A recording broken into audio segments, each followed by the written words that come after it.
Hello, everyone. In today's video, we'll be analyzing a debate between YouTuber Destiny and Jack Angstreich about the labor theory of value. Unfortunately, Destiny has completely misrepresented the theory, and a proper correction is due.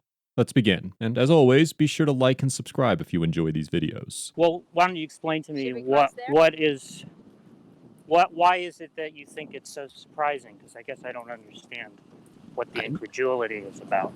I mean, like, it seems like there are a couple of issues in terms of like rationalizing it or making it work. There are a couple of assumptions, so related to like the transformation problem, it feels like modern economic theory can explain everything pretty adequately. I don't know why we would use like the labor theory of value to explain anything ever. Although I will not discuss it here, Professor of Economics Paul Cockshut's YouTube video tackling the transformation problem can be found in the description. I don't know if a price will necessarily settle on some equilibrium.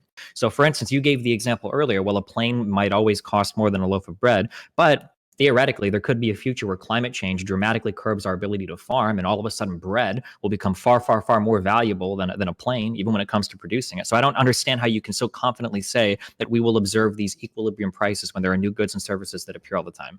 Here, Destiny blatantly fails fundamental microeconomics by dismissing the equilibrium price, something already agreed on by mainstream economists and taught in intro econ classes.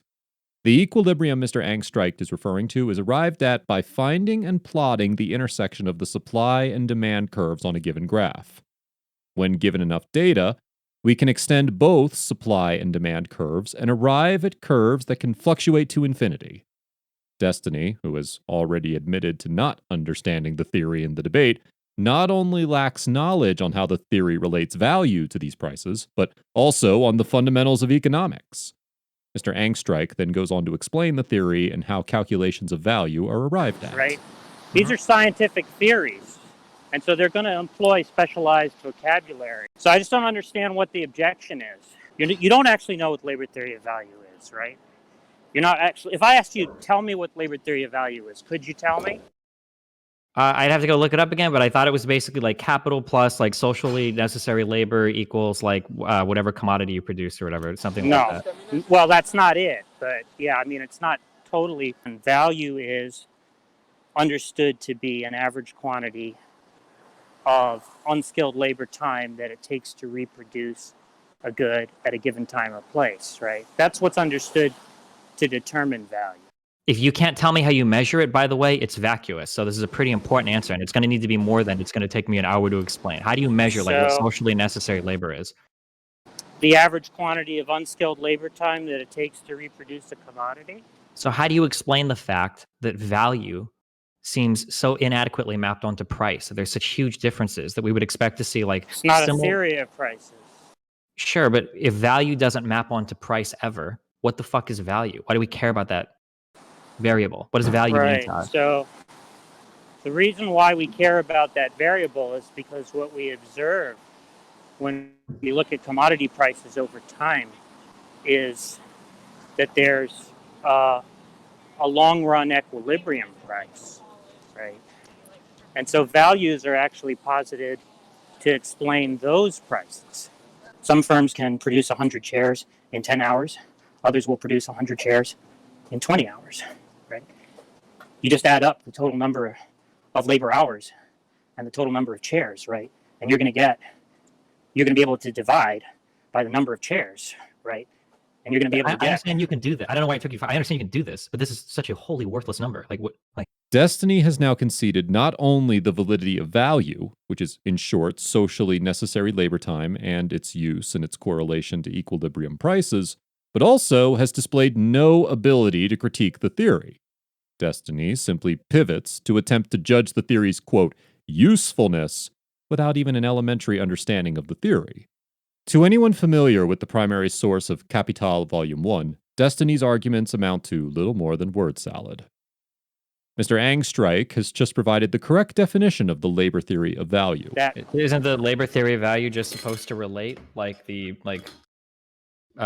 labor and capital and commodities produced? Isn't it just supposed to be a way to like relate all of these things and to find them in common terms? I don't think so. Okay, tell me what you think it is, or what is it for you? It's an attempt to theorize the dynamics of the capitalist mode of production. Here, Mr. Angstreich alludes to the predictions made by the theory. There are a total of 11 predictions that the theory makes, and a summation of these can be found in the book Marxist Economic Theories by the Trotskyist economist Ernest Mandel. It is important to understand Destiny's misconceptions about the theory about what Marx was setting out to prove. The theory was not a small pet project and is thoroughly explained in all 3 volumes of Capital. Even disregarding Capital, several economists, such as Paul Cockshott, Alan Cantrell, Richard D. Wolff, and others, have provided real, actual studies that test and certify the labor theory value. Marginal utility is a straw man of the theory. It relies on, just like with Destiny, complete misunderstanding and misrepresenting the theory in total. Overall, Destiny gets an F.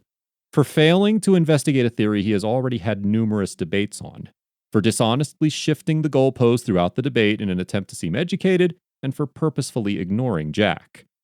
Destiny has a background in music and is attempting to criticize the theory of real economists, including the theory's creator Adam Smith, with simple, unfalsifiable what-if scenarios. Thank you for watching. If you'd like to see more content like this in the future, consider liking and subscribing, and stay tuned for future videos.